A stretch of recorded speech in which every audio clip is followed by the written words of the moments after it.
Deputy Stephen Donnelly. Thank you, Lascan Corla. Minister, I'm proud to be co-sponsoring tonight's motion. The charity sector, I'm sure we all agree, plays a critical and crucial role in Irish society. We as legislators must ensure that the sector is both well governed and well regulated. We owe that to those who use the services that charities provide, to those who work for charities, and indeed to those who donate to charities, be it their time, their expertise, their money. And for the charity sector to be effective, it must command public trust. Fundraising Ireland calculates, Minister, as I'm sure you're aware, that the revelations of CRC and rehab alone account for an 11% drop in total donations. And most recently, we obviously have the debacle surrounding Console. But tonight, Minister, I'd like to raise another aspect of the charity sector that has potential to further erode public trust. And that is the use of charities by certain companies to allow those companies avoid paying taxes in Ireland. Now, last week in the Chamber, I raised the case of Mars Capital. The company is being used to invest what Minister Noonan describes as funds managed by Oak Tree Capital. This is a US firm that buys distressed debt and bought many thousands of Irish mortgages. Now, Mars Capital's accounts show that for an investment of €80 million, they expect to see a return of nearly €400 million. So net of costs, Minister, this suggests that Mars Capital should be looking at about 300 million in profits.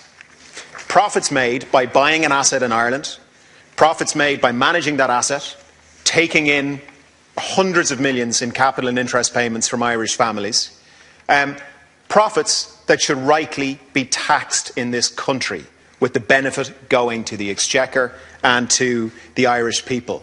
But because, Minister, of how the finance structure has been set up, this 400 million that Mars Capital is going to pull in return for its 80 million investment is going to be paid onwards to an unknown company in an unknown location. We know that Oak Tree has funds that specialise in European distressed debt, exactly the type of debt that Mars Capital has bought. And we know that these funds are located in the Cayman Islands. And we know that the corporate tax rate in the Cayman Islands is zero. So if Mars Capital is moving the 400 or so million to the Cayman Islands, or indeed anywhere out of Ireland, then Mars Capital, in spite of it looking like they may have earned profits to the tune of about €300 million, will actually declare very little profit in Ireland to be taxed. In fact, their first year in operation shows that they received over 14 million in revenue, but by the time they had made payments to this unknown company in this unknown location, the total amount of corporation tax they ended up paying last year was €250. Now, what I didn't refer to last week was the ownership structure of Mars Capital, and that's why it's very relevant to the charity sector and the motion before the House today. It turns out that Mars Capital, which is managing an asset worth about €155 million, has 3 shares. And each of these shares is in the ownership of a charitable trust. 1 share is owned by Bave Charitable Trust, 1 share is owned by Erudite Charitable Trust, and 1 share is owned by Maeve Charitable Trust. So what do we know about these 3 charities? Well, thanks to the reporting of Mark Paul in the Irish Times and others, we know quite a bit. We know, Minister, that all 3 are controlled by one of Ireland's top corporate law firms, Matheson. Matheson describes itself as, quote, the law firm of choice for international companies and financial institutions doing business in and through Ireland. Through being a very important word.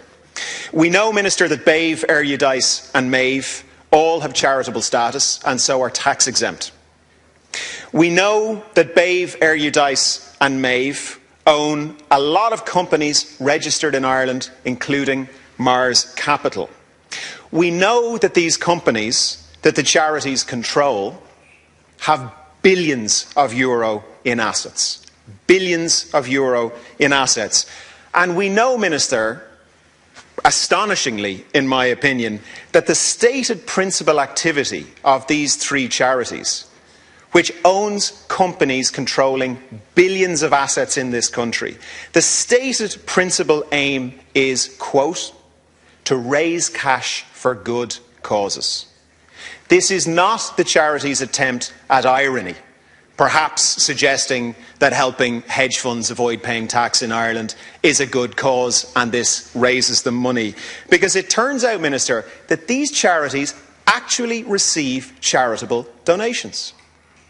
In 2014, these charities received over €300,000 in charitable donations. And in the same year, these charities contributed over €300,000 to good causes in Ireland. So, just think about this for a second.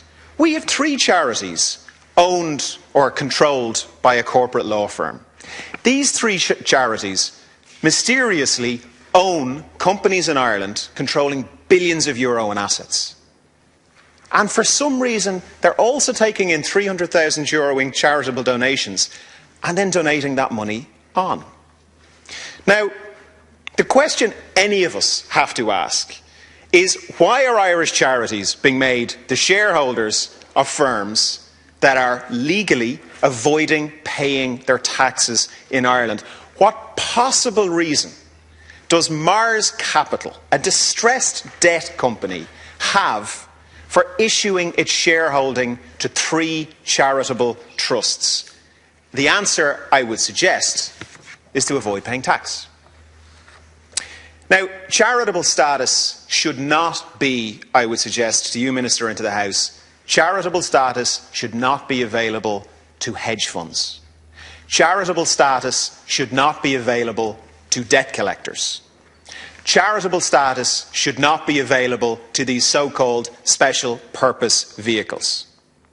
Charitable status should not be available to companies operating in the shadow banking sector in Ireland with the specific aim of avoiding paying taxes due in this country.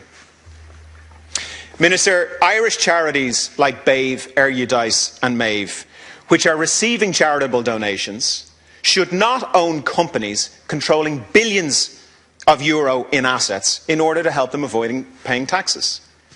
It may be legal, but I would suggest to the House that it shouldn't be legal. It deprives the state of very valuable taxes. Taxes, ironically, that the state could be using to provide some of the public services that these charities, the real charities, have stepped in to provide.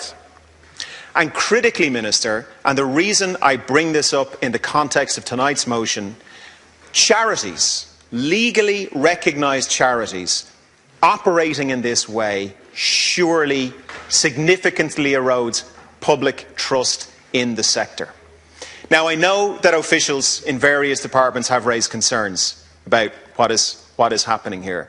Can I also suggest that as we give the charity regulator the legal powers it needs and the resources it needs, that the charities regulator also should be looking at charitable trusts in Ireland that are in fact receiving donations and making contributions, that would appear to be set up expressly to help firms avoid paying taxes to the Irish state. Thank you. Thank you.